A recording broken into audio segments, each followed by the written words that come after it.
The gunshot echoed across the empty plains, startling Penelope right from her fitful sleep.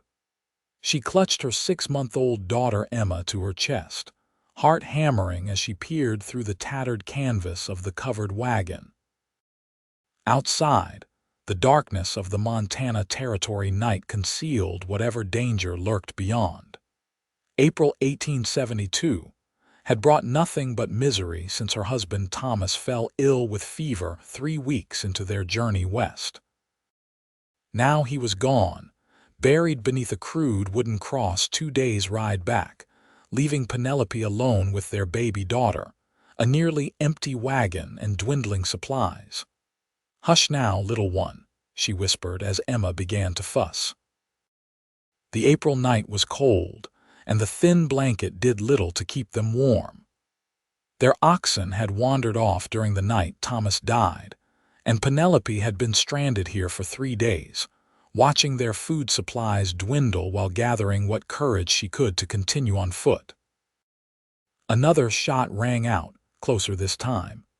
Penelope reached for the small revolver Thomas had insisted she learn to use.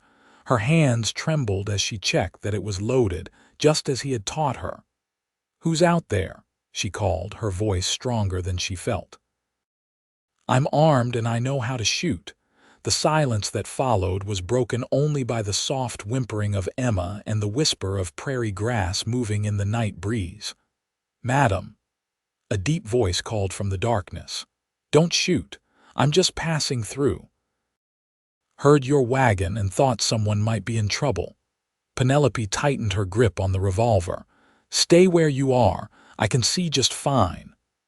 A match struck, illuminating the weathered face of a man perhaps in his early 30s. He stood several yards from the wagon, his other hand raised in a gesture of peace. Behind him, a horse nickered softly. "Name's Matthew Blackwood," he said, letting the match burn down. "I was tracking some cattle rustlers. Those shots you heard were them taking off with a few head of my employer's stock." He struck another match. "Looks like you're having some trouble of your own." The light revealed a tall man with broad shoulders and a face tanned from years under the sun. His dark hair was partially covered by a worn Stetson, and a week's worth of beard shadowed his jawline. Despite his rough appearance, there was something in his eyes that didn't speak of danger. "My husband died," Penelope found herself saying, though she kept the gun trained on him. "Fever took him. Our oxen wandered off." Matthew nodded slowly. "I'm mighty sorry to hear that, madam. It's no place for a woman alone." His eyes shifted to the bundle in her arms. "And a little one too, I see." "We're managing," Penelope said, though the tremor in her voice betrayed her. "I don't mean to impose, but there's a storm coming in from the north. I can smell it." He glanced at the sky. "You can shoot me if you want, but I'd feel better knowing you had proper shelter and food before I move on." Emma began to cry in earnest now, her tiny face scrunched up in hunger and discomfort. Penelope hadn't eaten properly in 2 days, saving what little food remained for the milk she needed to produce for her daughter. "I don't need charity," she said, even as her stomach growled loudly enough for him to hear. Matthew's face softened. "It's not charity, madam. It's being human. My camp is about a mile from here. Got coffee brewing and rabbit stew on the fire. You're welcome to share it, and I'll help you figure out what to do come morning." Penelope looked down at Emma, then back at Matthew. The night was growing colder, and the prospect of warm food made her resolve waver. "How do I know I can trust you?" she asked. Matthew extinguished his match and slowly removed his gun belt, placing it on the ground. "You keep that revolver pointed at me the whole time if it makes you feel safer. I'll walk ahead. You follow at whatever distance feels right." He stepped back. "But we should go soon." "That storm won't wait on our deliberations." Penelope weighed her options. Stay here with a hungry baby in a broken-down wagon with a storm approaching, or take a chance on this stranger who seemed decent enough to disarm himself. "Let me gather a few things," she finally said. 10 minutes later, Penelope was following Matthew through the darkness, Emma bundled against her chest in a sling she'd fashioned from a shawl. She carried her revolver in one hand and a small bag of their remaining possessions in the other. Matthew led his horse, having insisted she not walk the full mile in her weakened state. His camp was tucked into a small grove of cottonwoods near a creek. A small fire burned cheerfully, and the promised stew bubbled in a cast iron pot hanging above it. The scent made Penelope's mouth water. "Please sit," Matthew said, gesturing to a fallen log he'd positioned as a bench. "I'll dish up some food." Penelope sank down gratefully, adjusting Emma in her arms. The baby had quieted, perhaps sensing the change in their circumstances.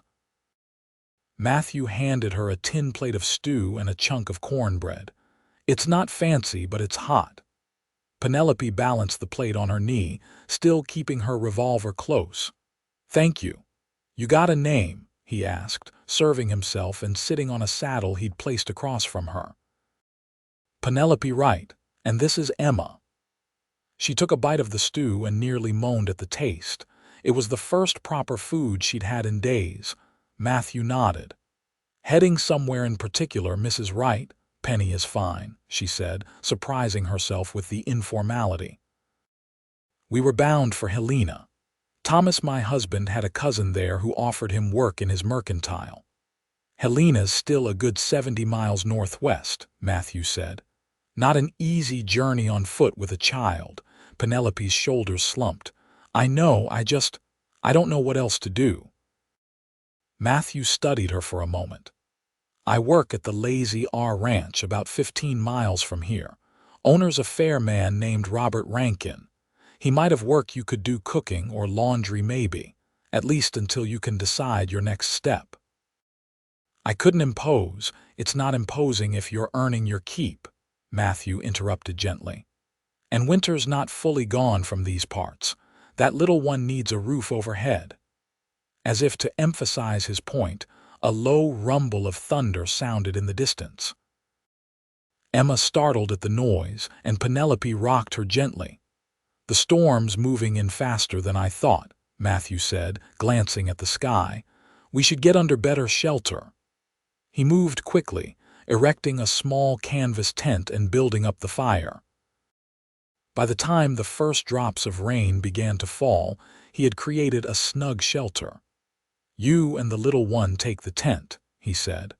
"I'll keep watch by the fire under that overhang." Penelope hesitated. She was exhausted, and the thought of lying down properly was tempting. "I give you my word as a man, Mrs. Wright. Penny, I mean you no harm," Matthew said, seeming to read her thoughts. "I lost my sister and her child to fever 2 years back. Couldn't do anything to help them then. Maybe I can help you now." Something in his voice, a genuine grief, made Penelope believe him.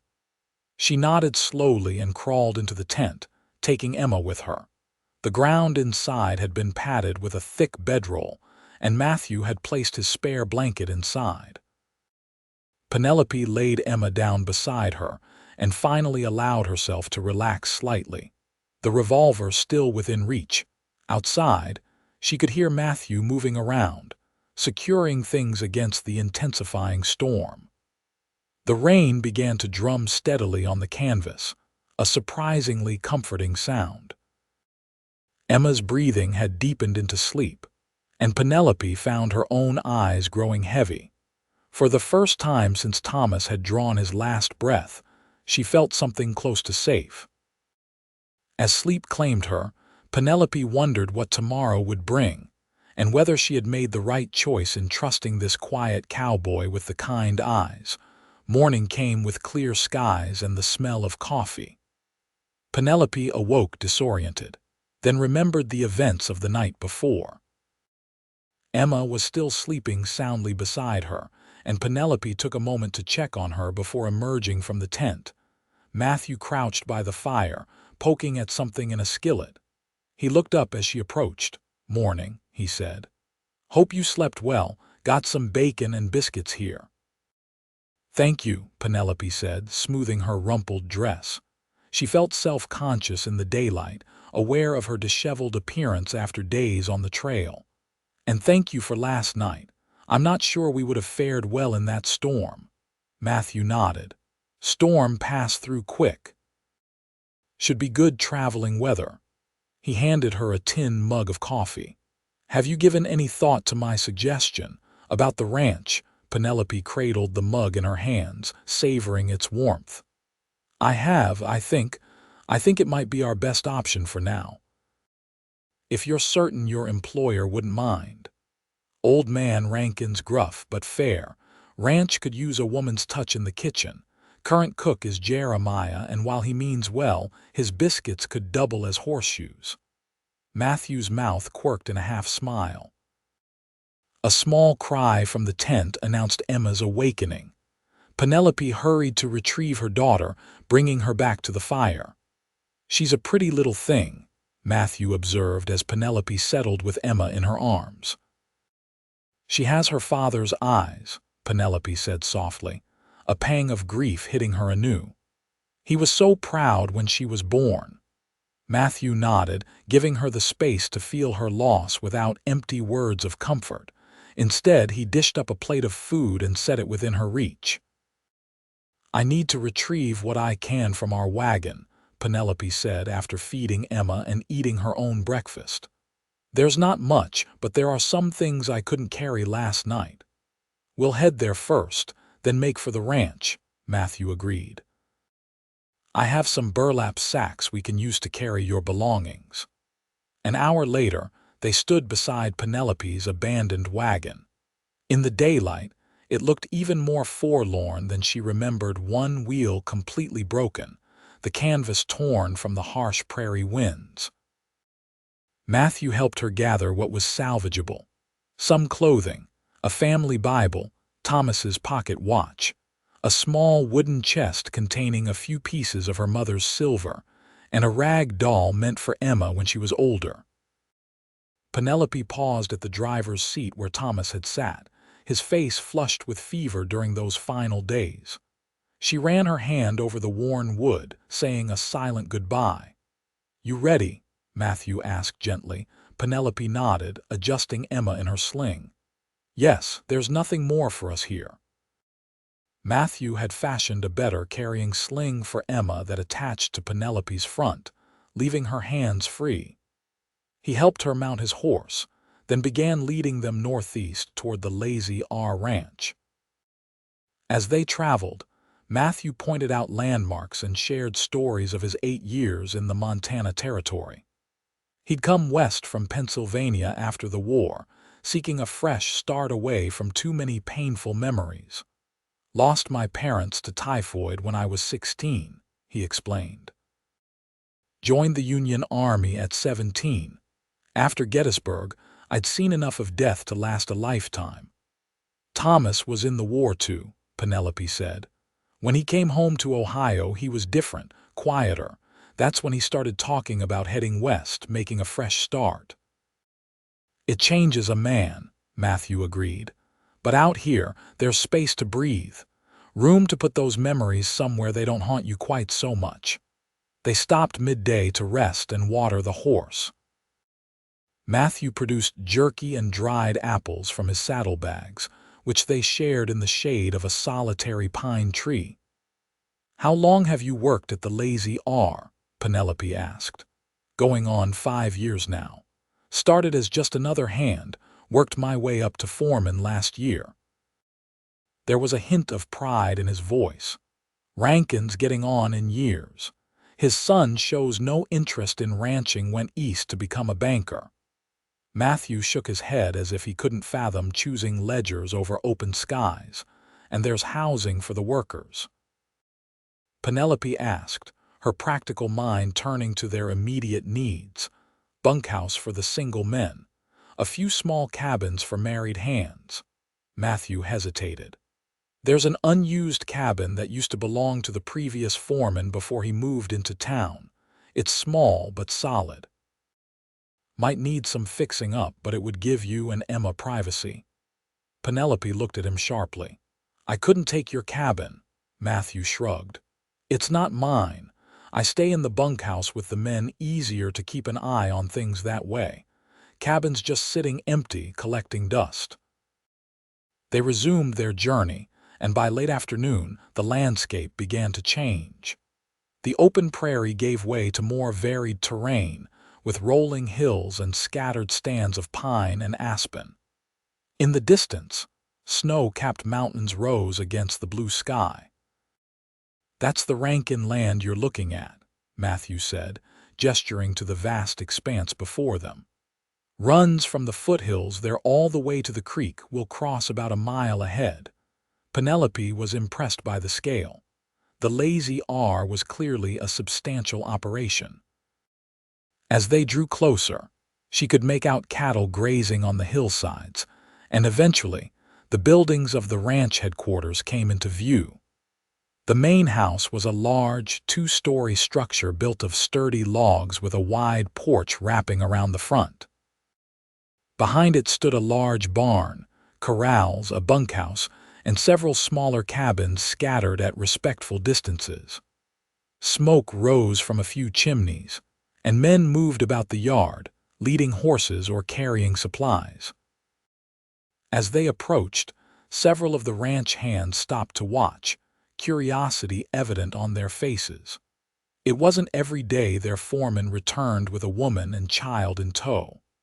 An older man emerged from the main house, standing on the porch with hands braced on the railing. Even from a distance, his commanding presence was evident. "That's Robert Rankin," Matthew said quietly. "Let me do the talking at first."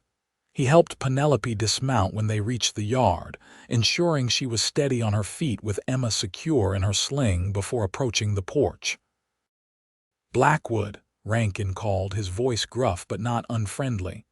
"Thought you were tracking those rustlers. Lost their trail in the storm last night, sir," Matthew replied. "But I found something else that needed attention." He gestured to Penelope. "This is Mrs. Penelope Wright and her daughter Emma. Her husband passed recently on the trail to Helena. I found them stranded with a broken wagon and no team." Rankin's weathered face softened slightly as he looked at Penelope and the baby. He was a man in his 60s, with silver hair and a neatly trimmed beard. His eyes, though sharp, held no malice. "Sorry for your troubles, Mrs. Wright," he said. "Montana territory isn't forgiving to those unprepared for its challenges." "Thank you, Mr. Rankin," Penelope replied, lifting her chin slightly. "I appreciate your concern, but I'm not looking for charity. Mr. Blackwood suggested you might have work I could do. I'm a good cook and can handle laundry, mending, and most household tasks." A hint of approval flickered across Rankin's face at her directness. "That's so. Our current cook's better with horses than biscuits, I'll grant you that." He stroked his beard thoughtfully. "But a ranch is no place for a woman alone with a child." "If I may, sir," Matthew interjected. "The old foreman's cabin is still vacant. Mrs. Wright could stay there, take over kitchen duties, perhaps help Mrs. Peterson with the laundry. Might be good for morale to have decent food again." Rankin considered this, his eyes never leaving Penelope's face. "You ever cooked for a dozen hungry men before, Mrs. Wright?" "I ran a boarding house in Cincinnati for 3 years before my marriage," Penelope answered. 15 permanent residents plus daily customers. I can handle hungry men, Mr. Rankin." This brought a small smile to the older man's face. "Is that right? Well then," he turned to Matthew. "Show Mrs. Wright to the cabin, get her settled. She can start in the kitchen tomorrow if she's willing. We'll try this arrangement for 2 weeks. If it works, we'll discuss more permanent terms." "Thank you, sir," Penelope said, relief washing over her. "You won't regret it," Rankin nodded. "See that I don't." He turned to go back inside, then paused. "Blackwood, once you've got Mrs. Wright situated, come see me. Need to discuss those rustlers." Matthew led Penelope across the yard toward a small cabin set apart from the others. It stood near a stand of aspens with a small porch and chimney. Though weathered, it appeared solid and well built. "It's not much," Matthew said as they approached, "but it's sturdy. Good roof, tight windows. No leaks that I know of." The interior was dusty but basically sound: a main room with a stone fireplace, a small kitchen area with a cast iron stove, a table with 2 chairs, and a narrow bed in the corner. A door led to a smaller bedroom at the back. "Previous foreman was a widower," Matthew explained. "This was his daughter's room before she married and moved to Virginia City." The smaller room contained a narrow bed frame with no mattress and a simple dresser. A window looked out toward the mountains. "It's perfect," Penelope said, emotion suddenly tightening her throat. After days of uncertainty and fear, the simple cabin seemed like a palace. "It needs a good cleaning," Matthew observed, running a finger through the dust on the mantel. "And that stove should be checked before you use it. I'll send Jimmy over, he's good with that sort of thing, and we'll need to get you a mattress for that bed frame." "I can manage with blankets for now," Penelope said. "You've already done so much." Matthew shook his head. "You'll need proper rest if you're cooking for this crew." "I'll have one brought over from the storage loft." He hesitated.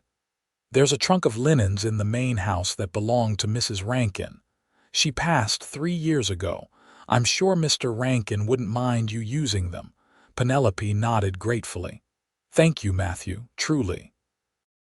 He seemed momentarily flustered by her gratitude. "Just doing what anyone would," he said, adjusting his hat. "I should go see Mr. Rankin. I'll send over some supplies to get you started: firewood, water, something for supper. Kitchen duties won't start until tomorrow."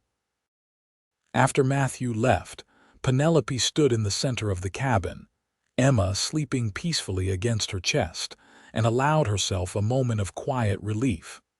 They had shelter. They had the promise of work. It wasn't what she had planned when she and Thomas set out from Ohio, but it was something. A beginning. By nightfall, the cabin had been transformed. True to his word, Matthew had sent Jimmy, a lanky teenager with a gift for mechanics, to check the stove and chimney. He'd also brought buckets of water, an armload of firewood, and a broom. Several of the other ranch hands had stopped by, each bringing something useful: a jar of preserved peaches, a sack of coffee beans, a small rocking chair that someone's wife had left behind years ago. Mrs. Peterson, the laundress who lived in town but came to the ranch 3 times a week, had arrived with a basket containing clean linens, a loaf of bread, and a small jar of honey. Matthew returned as Penelope was settling Emma into a makeshift cradle fashioned from a drawer padded with blankets. He carried a proper mattress on his shoulder and a box of supplies in his free arm. "Thought you might need these," he said, setting down the box. "Some basic provisions to get you through until tomorrow. And the mattress from the storage loft, it's clean, been wrapped up tight." Together they fitted the mattress onto the bed frame in the main room. Matthew built a fire in the fireplace while Penelope arranged her few possessions around the cabin, trying to make it feel like home. "Kitchen opens at 4:30, Matthew said as he prepared to leave. "Breakfast is served at 5:30. Ranch hands start work at first light." "I'll be ready," Penelope assured him. Matthew paused at the door. "If you need anything during the night, anything at all, the bunkhouse is just beyond the barn. I'm in the small room at the end." "We'll be fine," Penelope said, though she appreciated his concern. "Thank you again, Matthew. I don't know what would have happened if you hadn't found us last night." He nodded, seeming uncomfortable with her thanks. "Get some rest, Penny. Tomorrow we'll come early." After he left, Penelope checked on Emma once more, then sat in the rocking chair by the fire. The events of the past few days washed over her: the loss of Thomas, the fear and uncertainty, and now this unexpected sanctuary. She allowed herself a few quiet tears, for grief and relief mingled together, before finally retiring to bed. Despite her exhaustion, sleep was elusive. The cabin creaked and settled in ways different from her wagon or her home back in Ohio. The wind whispered through the aspen leaves outside her window, and somewhere in the distance, a coyote called to its pack. Yet, beneath the strangeness lay a surprising sense of security. For the first time since Thomas's death, Penelope felt the faintest stirring of hope. Whatever tomorrow brought, they had survived today, and for now that was enough. The first rooster crowed at 4 o'clock, startling Penelope from a deep sleep. For a moment she was disoriented, then remembered where she was. The cabin was chilly, the fire having died down to embers during the night. She checked on Emma, who still slept peacefully, then quickly dressed and rekindled the fire. By the light of a single candle, she washed her face in the basin of water she'd set aside the night before and pinned her hair into a simple bun. At exactly 4:30, there was a quiet knock at her door. Matthew stood outside holding a lantern. "Morning," he said. "Thought I'd walk you to the kitchen your first day. It can be confusing in the dark." "Thank you," Penelope said, wrapping a shawl around her shoulders. "Let me just bring Emma." "Actually," Matthew said, "Mrs. Peterson arrived early to help with laundry. She offered to watch the little one while you get breakfast started. She raised 6 of her own, so she knows her way around babies." Penelope hesitated. She hadn't been separated from Emma since her birth. Matthew seemed to understand her reluctance. "She'll bring Emma to the main house once she's awake. You'll be just across the yard." After a moment's consideration, Penelope nodded. "All right, let me just show her where everything is, Mrs. Peterson was a plump, cheerful woman in her 50s who shooed away Penelope's concerns with practiced ease. "Go on now, dear. This little angel and I will get along just fine. You've got hungry men to feed." The ranch kitchen was housed in an extension at the back of the main house, a large, functional space with a massive cast iron stove, long preparation tables, and shelves stocked with provisions. A doorway led to a dining room where 3 long tables were arranged to seat the ranch hands. "Jeremiah left everything ready for you," Matthew explained, lighting more lamps to illuminate the space. He was actually relieved to get back to full-time stable duties. Penelope surveyed the kitchen, noting with approval that it was clean and well organized, if a bit sparse in certain supplies. "This will do nicely," she said, already rolling up her sleeves. "What's the usual breakfast? Coffee, biscuits, sometimes bacon or salt pork, beans most days." Matthew grimaced slightly. "Like I said, Jeremiah's talents lie elsewhere." Penelope's mind was already racing with improvements she could make, even with limited supplies. "I'll need to inventory what's available, but I think we can do better than that.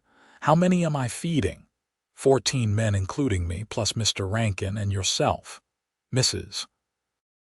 Peterson will take something back for her and Emma." Penelope nodded, already tying an apron around her waist. "I'll manage. You can leave me to it now." Matthew hesitated. "You sure?" "I've run kitchens before, Matthew," she said with a small smile. "This is the part I know how to do." He nodded and left her to her work. Penelope quickly assessed the available ingredients and set to work. She built up the fire in the stove, put coffee on to boil, and began mixing dough for proper biscuits. She found eggs, bacon, and potatoes in the larder, and decided on a hearty breakfast to start her tenure on the right foot. By 5:15, the kitchen was filled with enticing aromas. Penelope had just removed the 3rd batch of biscuits from the oven when the door opened, and Mrs. Peterson entered with Emma, now awake and cooing happily. "Something smells like heaven itself," Mrs. Peterson declared. "Those men won't know what hit them." Penelope quickly washed her hands and took Emma, pressing kisses to her daughter's soft cheeks. "Was she good for you?" "An absolute angel," Mrs. Peterson assured her. "Now put me to work. Those men will be stomping in here any minute, hungry as bears after winter." Together, they finished the preparations, and at exactly 5:30, the ranch hands began filing into the dining room. Their conversations fell silent as they noticed the spread laid out on the table's fluffy biscuits, crisp bacon, eggs scrambled with onions and potatoes, and a pot of beans seasoned more carefully than they were accustomed to. Matthew entered last, alongside Mr. Rankin. The older man's eyebrows rose slightly at the sight of the food, but he said nothing as he took his seat at the head of the center table. Penelope stood by the kitchen door, Emma on her hip, suddenly nervous as the men looked expectantly at the food and then at her. "Well," Rankin finally said, "let's not let Mrs. Wright's efforts go to waste. Dig in, boys." The next few minutes were filled with the sounds of appreciation as the men helped themselves to the food. Penelope watched anxiously until Matthew caught her eye and gave her a small nod of approval. "Mrs. Wright," Rankin called after his first bite of biscuit, "I believe we've made a fair exchange. You're cooking for shelter." A murmur of agreement ran through the men, and Penelope felt a weight lift from her shoulders. She'd passed the first test. The days that followed fell into a rhythm. Penelope rose before dawn to prepare breakfast, returned to the cabin mid-morning to tend to household tasks and Emma, then back to the kitchen to prepare the midday meal. Afternoons were spent planning the evening meal and beginning preparations, with breaks to care for Emma, who spent part of each day with Mrs. Peterson. The ranch hands were respectful, if a bit shy around her at first. Most were unmarried men in their 20s and 30s, with a few older hands who had been with the Lazy R for decades. They seemed genuinely appreciative of the improvement in their meals, and often complimented her cooking with bashful sincerity. Matthew checked on her several times a day, always finding some reason to stop by the kitchen or her cabin.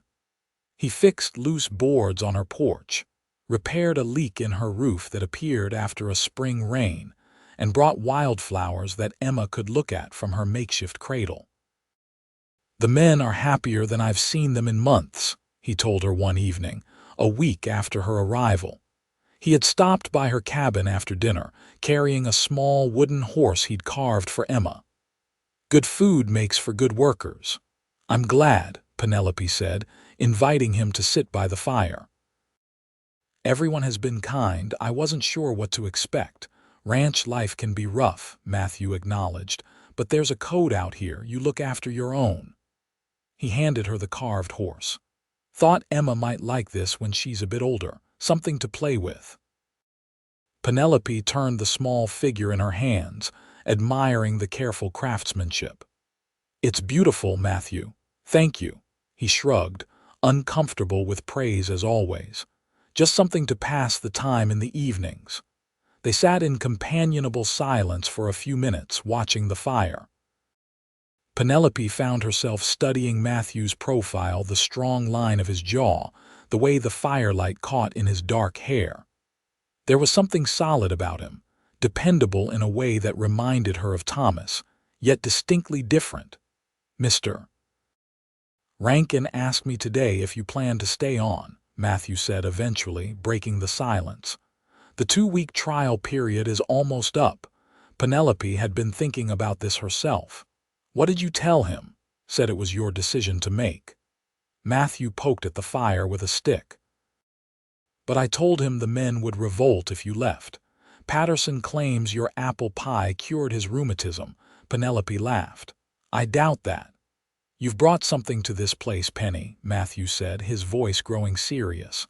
"Not just good food, a kind of warmth."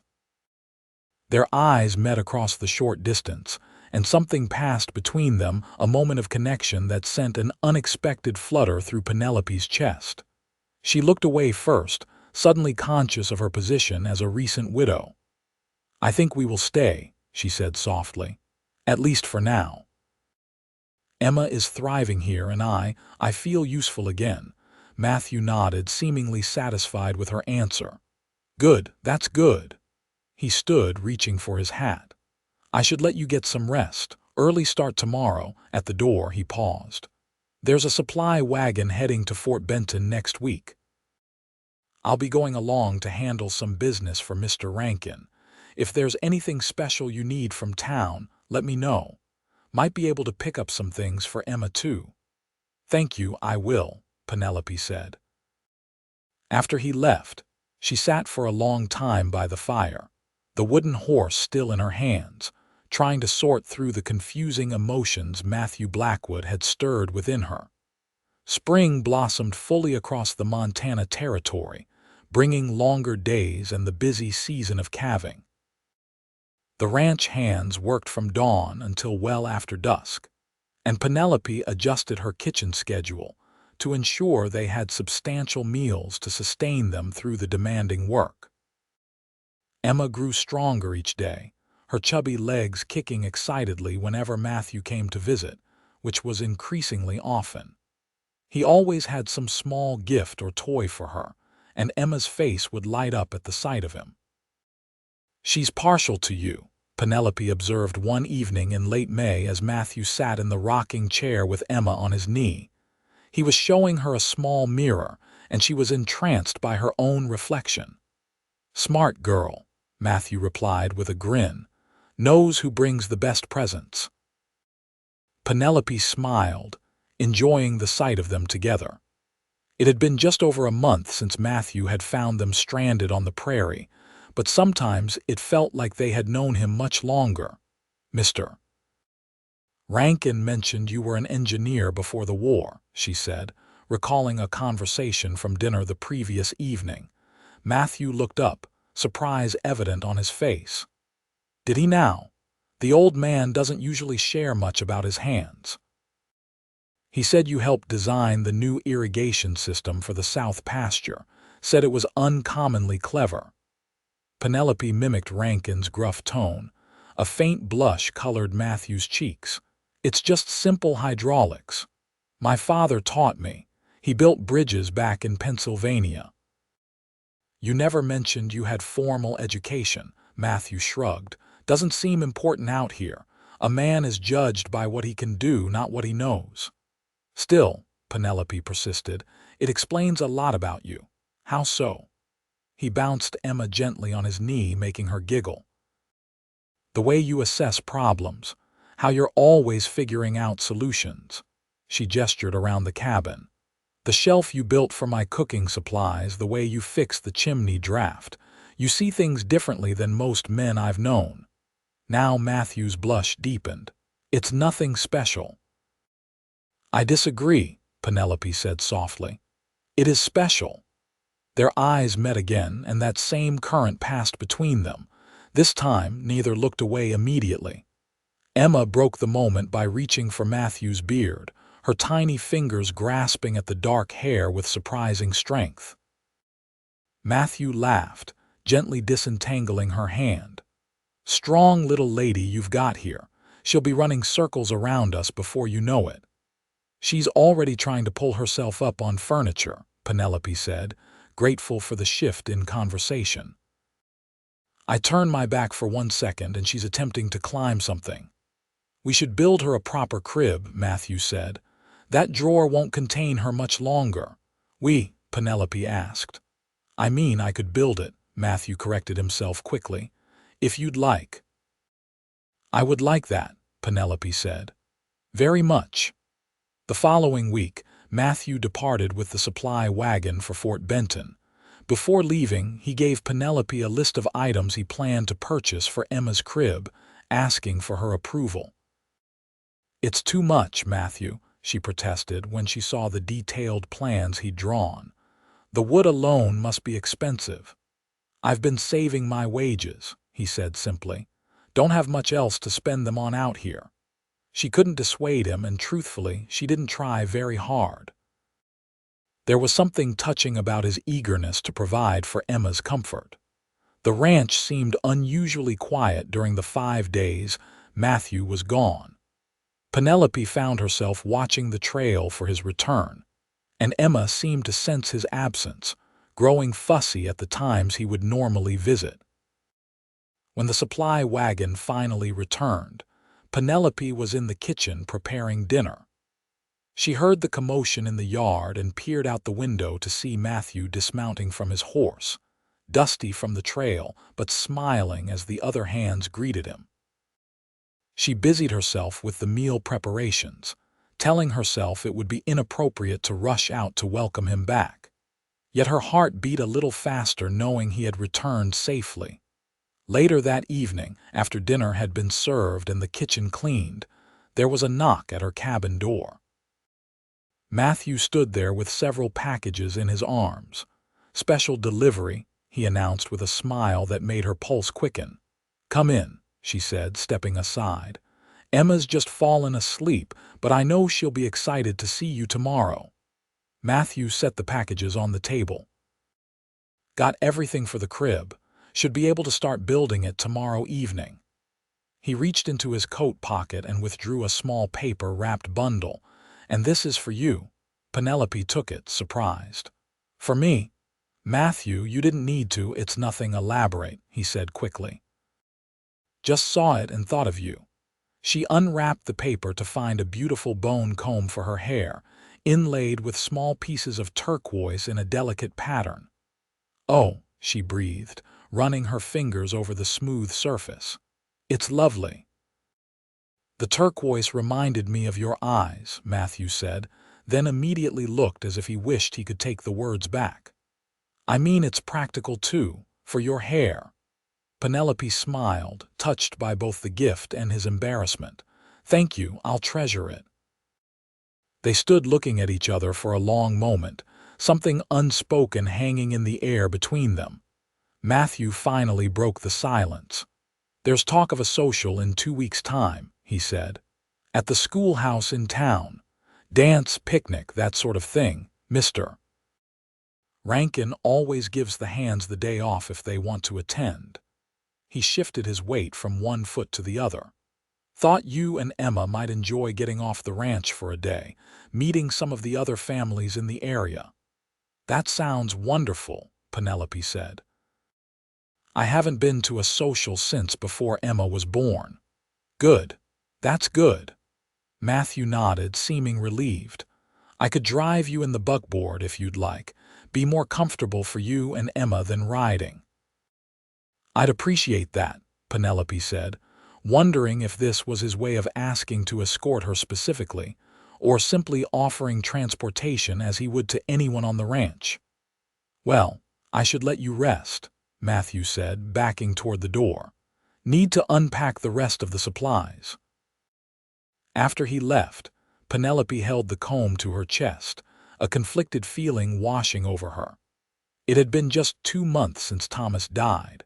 Was it disrespectful to his memory that her heart seemed to be opening to another man so soon?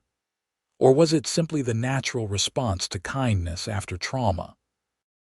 She had no answers, but as she placed the comb carefully on her dresser, she couldn't deny the warmth that spread through her at the thought of Matthew Blackwood's thoughtful gift. The next few days brought a flurry of activity. Matthew worked on Emma's crib in the evenings, often staying late into the night to finish the detailed carving he insisted on adding to the headboard. Penelope would sit with him after Emma was asleep, sometimes mending clothes by the fire, other times just talking as he worked. She learned more about his past, how he'd studied engineering at a school in Philadelphia before the war interrupted his education, how he'd served as a mapmaker for the Union Army, and how he'd drifted west afterward, unable to settle back into his old life. In turn, she told him about growing up in Ohio, the daughter of a schoolteacher who had valued education for his daughters as well as his sons. She spoke of meeting Thomas at a church social, their courtship, and their dreams of building a new life in Montana. "He would have liked it here," she said one evening, watching as Matthew carefully sanded the crib rails. Thomas always talked about wide, open spaces, room to breathe. Matthew nodded, understanding in his eyes. It's what draws many of us out here, that sense of possibility. Yes, Penelope agreed. Possibility. The crib was finished 3 days before the social. Matthew brought it to the cabin in the evening, assembled it in the small bedroom, and placed the new mattress he'd ordered from Fort Benton inside. "It's beautiful," Penelope said, running her hand over the smooth wood. He had carved a pattern of stars and moons into the headboard, with Emma's initials in the center. "She'll sleep in it for years." "That's the idea," Matthew said, watching as she laid Emma in the crib for the first time. "Built it sturdy enough to last." The words hung between them. Built to last, like he expected them to stay, like he was investing in their future here. Emma immediately tried to pull herself up on the rails, making both adults laugh. "She approves," Penelope said. "High praise indeed," Matthew replied, gently touching Emma's head. "Sleep well, little star." The tenderness in his voice made Penelope's throat tighten with emotion. She walked him to the door afterward, a new sense of awareness between them. "Thank you, Matthew, for everything." He nodded, his eyes holding hers for a long moment. "Good night, Penny." The morning of the social dawned clear and warm. Penelope dressed Emma in her best gown, one of the few items she'd salvaged from the wagon, and herself in a simple blue dress that she'd freshly pressed the day before. She pinned her hair up with Matthew's comb, allowing a few curls to frame her face. When Matthew arrived with the buckboard, he was wearing a clean shirt and his best pair of trousers, his usually unruly hair slicked back with water.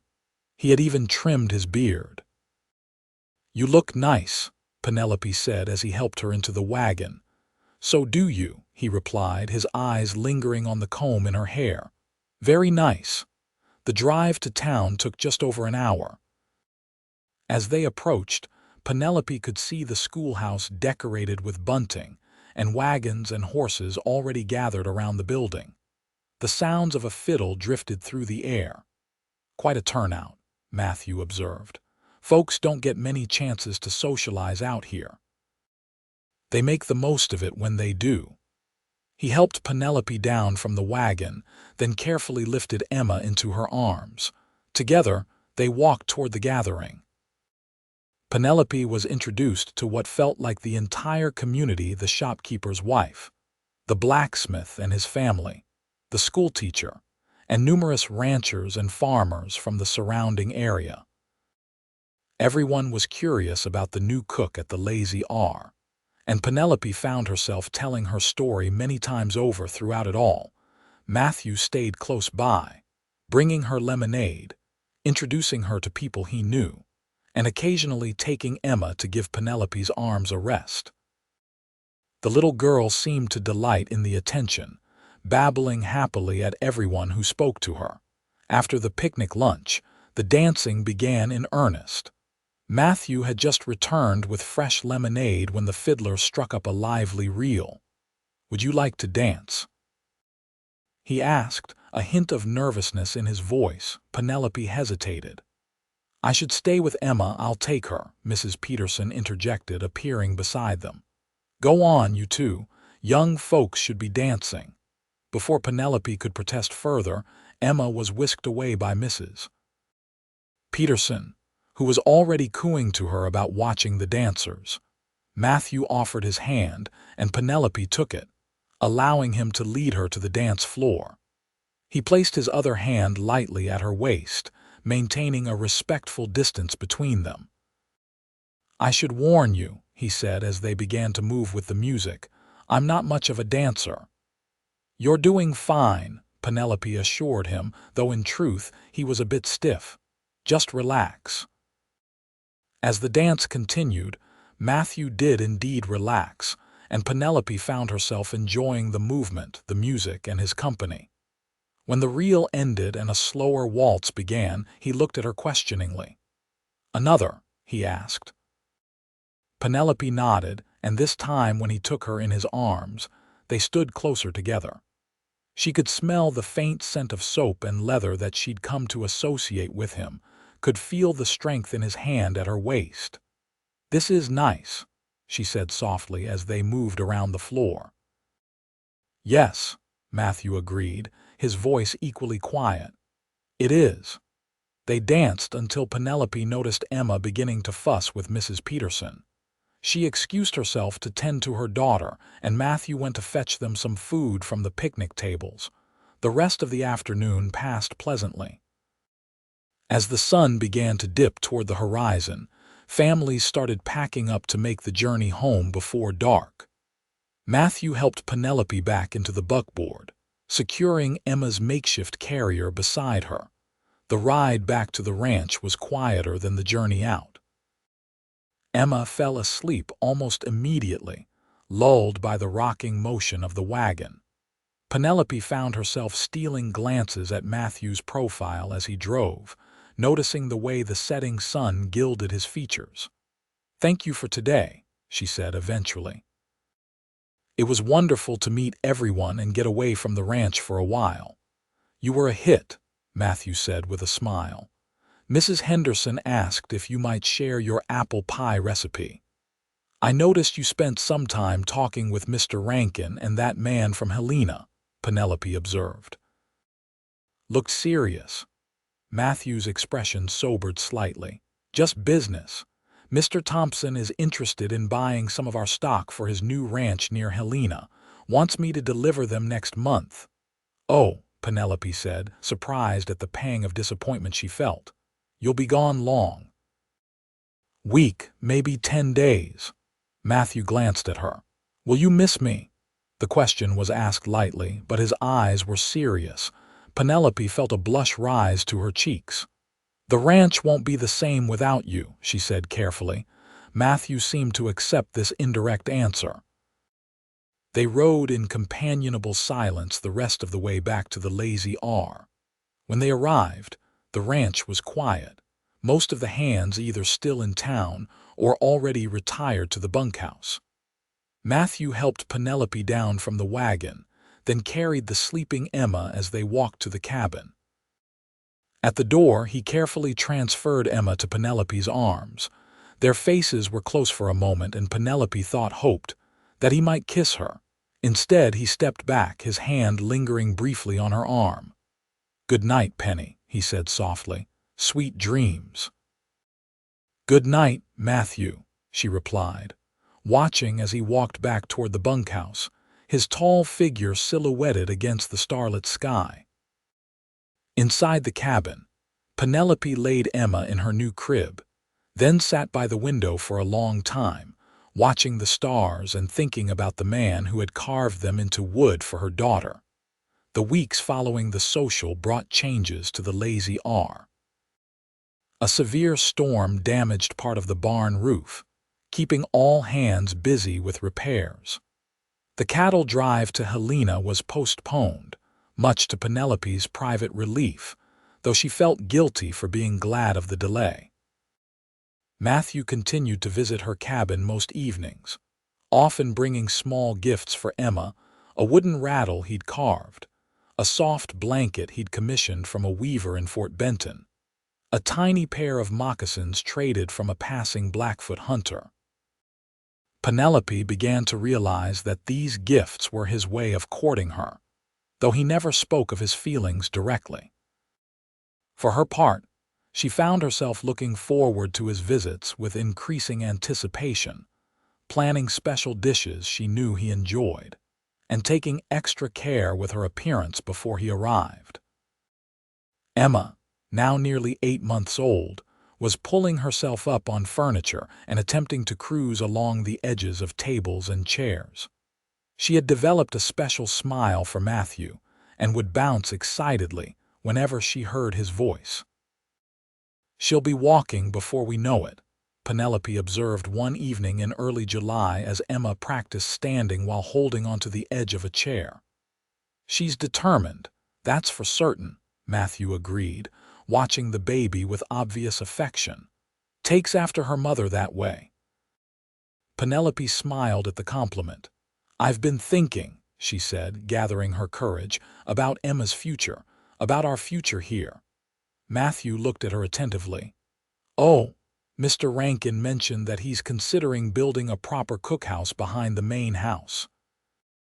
Something larger than the current kitchen with better storage. She smoothed her apron nervously. He asked if I would be interested in taking on a more permanent position as the ranch cook officially. And are you, Matthew asked, his voice carefully neutral, interested? Penelope met his gaze. I am. Emma is thriving here. I enjoy the work and everyone has been so kind to us. She paused. It feels like we could build a life here. Something like hope flickered in Matthew's eyes. I think you could build a good life here, I mean. There's just one thing, Penelope continued, her heart beating faster. I'm not sure it's proper for a woman alone to accept such an arrangement. People might talk. Matthew set down the cup of coffee he'd been holding and leaned forward slightly. What are you saying, Penny? She took a deep breath. I'm saying that Emma needs a father, and I've grown very fond of you, Matthew. The words hung between them for a long moment. Then Matthew rose from his chair and knelt beside hers, taking her hands in his. Penelope Wright, he said, his voice rough with emotion. I've been trying to find the courage to tell you how I feel for weeks now. I didn't want to rush you, knowing you're still grieving Thomas. But I can't deny that I've fallen in love with you and that little girl. He nodded toward Emma, who was watching them curiously. I'd be honored to be a father to her and a husband to you if you'll have me. Tears welled in Penelope's eyes. Are you certain? Taking on another man's child, a widow with nothing to her name, you have everything I could want, Matthew interrupted gently. Kindness, courage, strength. And Emma is a blessing, not a burden. He squeezed her hands. I love you both, Penny. I want to build a life with you if you'll let me. Yes, Penelope whispered, her voice breaking with emotion. Yes, I'll let you. Matthew's face broke into a smile of such pure joy that it took her breath away. Slowly, giving her time to pull away if she wished, he leaned forward and pressed his lips to hers in a gentle, reverent kiss. When they parted, Emma gave a delighted squeal as if approving of this new development. Matthew laughed and scooped her up, holding her high above his head while she giggled. What do you say, little star? Will you let me be your pa? Emma's answer was to pat his cheeks with her tiny hands, which they both took as agreement.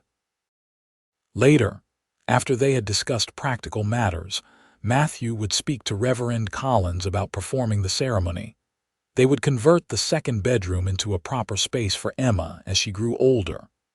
Matthew would move his few possessions from the bunkhouse to the cabin. They stood together on the porch, looking out at the star-filled Montana sky. I never expected this, Penelope said softly, leaning against Matthew's solid warmth. When Thomas died, I thought our dreams died with him. I couldn't see a path forward. Matthew wrapped his arm around her shoulders.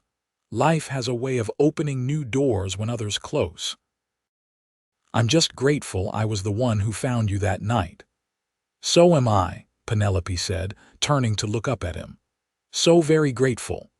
Under the vast canopy of stars with the promise of tomorrow stretching out before them, Matthew bent to kiss her again. And Penelope knew, with absolute certainty, that they had both found exactly where they belonged. The wedding took place on a perfect August afternoon, with the mountains providing a majestic backdrop to the simple ceremony. Mr. Rankin had insisted it be held at the ranch, in the shade of the large cottonwood trees near the main house. Penelope wore a new dress of pale blue, ordered specially from Fort Benton, with Matthew's turquoise comb securing her veil. Emma, dressed in white, was held by Mrs. Peterson, who dabbed at her eyes throughout the service. All the ranch hands attended, cleaned up and solemn in their Sunday best, along with various neighbors and townspeople Penelope had met at the social. Reverend Collins performed the ceremony with dignity and warmth, and when Matthew slipped a simple gold band onto Penelope's finger, his hands were steady but his eyes shone with emotion. "I now pronounce you husband and wife," the Reverend declared, and the gathered crowd erupted in cheers as Matthew kissed his bride. The celebration afterward was joyous, with plenty of food, much of it prepared in advance by Penelope herself, despite Matthew's protests that she shouldn't have to cook for her own wedding. Music from a trio of fiddle players from town, and dancing that continued well into the evening. Mr.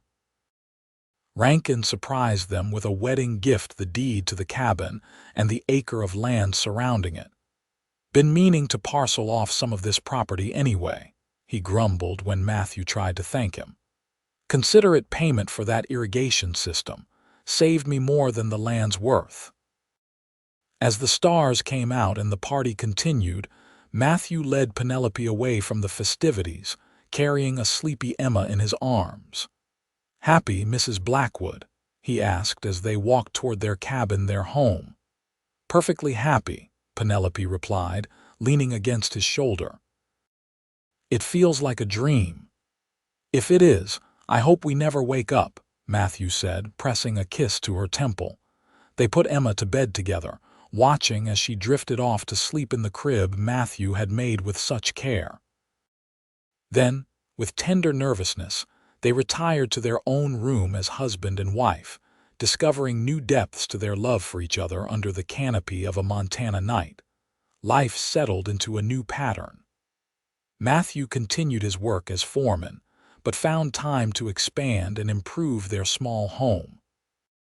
He built a proper porch across the front, added a lean-to kitchen at the back, and began work on a small stable for the horse and milk cow he'd acquired. Penelope's position as ranch cook became official, though with some adjustments. She now prepared breakfast and the midday meal at the ranch house, but was free to return home in the afternoons to care for Emma and their growing household. The evening meal was simpler, often left in the capable hands of Jimmy, who had shown an unexpected aptitude for cooking under Penelope's tutelage. Emma thrived under the love and attention of both parents. She took her first unaided steps just after her first birthday, toddling from Penelope to Matthew with a look of triumph on her face that had them both laughing through happy tears. As summer turned to fall, and fall gave way to the harsh Montana winter, their little family drew closer together.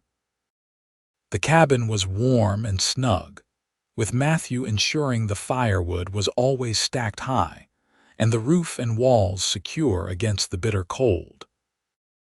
In the evenings, they would sit by the fire, Matthew often whittling new toys for Emma or working on plans for further improvements to their home, while Penelope sewed or read aloud from one of the books Matthew had purchased on his trips to Fort Benton. It was during one such evening in late January, with snow falling gently outside and Emma asleep in her crib, that Penelope set aside her mending and took Matthew's hand. "I have something to tell you," she said, a smile playing at the corners of her mouth. Matthew looked up from the design he was sketching for a proper bedroom for Emma. "What is it?" "Emma won't be the only child sleeping in this house come autumn," Penelope said softly. "We're going to have a baby." Matthew's face transformed with wonder.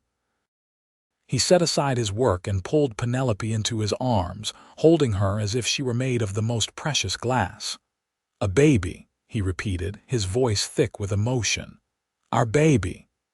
"Our baby," Penelope confirmed, resting her head against his chest. "Emma will have a little brother or sister." "Are you happy?" Matthew asked, pulling back slightly to look into her eyes. "More than I ever thought possible," Penelope assured him. "A year ago I was lost and alone with no home and no hope. Now look at us. We have each other, this home you've built for us, our beautiful Emma, and now another child on the way." Matthew kissed her tenderly. "You gave me a family, Penny, something I never thought I'd have again after losing my parents and sister. You and Emma. You saved me as much as I saved you."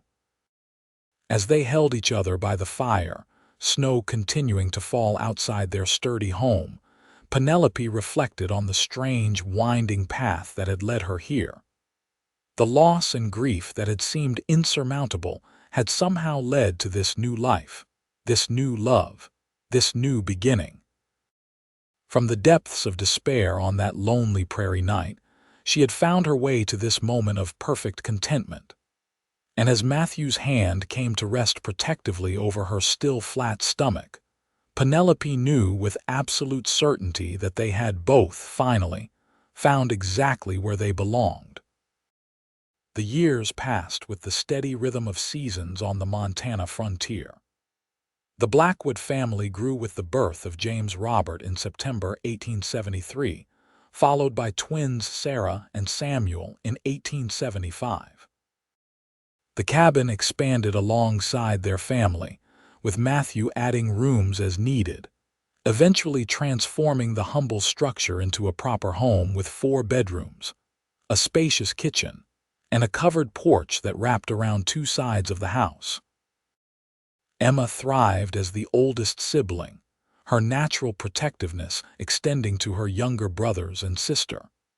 She had inherited her mother's kind heart and her father's quick mind, eagerly absorbing everything Matthew taught her about building and problem-solving. By the age of 8, she was helping him with simple carpentry projects, her small hands surprisingly deft with hammer and saw. Matthew's position at the Lazy R evolved as well. When old Mr. Rankin finally decided to retire to California in 1876, his son showed no interest in running the ranch personally. Instead, he offered Matthew the position of ranch manager with a stake in the profits. This new arrangement gave the Blackwoods greater security and allowed Matthew to implement many of the improvements he'd been planning for years: expanded irrigation systems, better breeding stock, and more efficient buildings. Penelope continued to oversee the ranch kitchen, though now with a staff of 2 young women from town who handled most of the day-to-day cooking. Her own kitchen at home became famous throughout the county for its hospitality, with neighbors and friends often stopping by for coffee and Penelope's renowned apple pie. As Montana moved toward statehood in the late 1880s, their corner of the territory saw more settlers arrive, bringing changes both welcome and challenging. The small town near the ranch grew into a proper community with a new school, a larger church, and even a small hospital where Penelope volunteered 1 day each week, bringing food to patients and reading to those who couldn't do so themselves. Through it all, Matthew and Penelope's love for each other only deepened. The trials they faced: harsh winters, occasional drought, childhood illnesses, and the normal struggles of frontier life served to strengthen their bond rather than weaken it. Each challenge was faced together, each joy shared, each sorrow halved by the comfort of the other's presence. On the 15th anniversary of the night Matthew found Penelope and Emma stranded on the prairie, they stood together on their porch, watching their children play in the yard. Emma, now nearly 16, was showing 5-year-old Catherine, their youngest, how to make a daisy chain while the boys engaged in a spirited game of catch. "Did you ever imagine this?" Penelope asked, leaning against her husband's solid frame. "That night when you heard our wagon and decided to investigate," Matthew's arm tightened around her waist. "Not in my wildest dreams," he admitted. "I was just trying to do the decent thing, make sure you were safe for the night. I never expected to find my entire future waiting for me in that broken-down wagon." Penelope smiled, turning to look up at the face she knew better than her own, still handsome despite the lines that time had etched around his eyes and mouth, his dark hair now threaded with silver at the temples. "Thank you," she said simply. "For what?" Matthew asked, puzzled. "For building us a place to belong, for making a home for me and Emma when we had nothing, for being the man you are." Matthew bent to kiss her, still with the same tenderness as their first kiss all those years ago. "You're the one who made it a home, Penny. You filled it with love and laughter and purpose." As the Montana sunset painted the sky in shades of gold and crimson, Penelope thought about the long, winding journey that had brought them here. The grief and loss that had seemed unbearable had somehow been the beginning of a new and beautiful chapter. "Mama, Papa, come see what I made," Catherine called, running toward them with her chain of daisies. Hand in hand, Matthew and Penelope went to admire their daughter's creation, surrounded by the home they had built together, not just the physical structure, but the family, the love, and the life they had created from what once seemed like nothing but despair and uncertainty. Here, on this patch of Montana earth, they had found exactly where they belonged, together,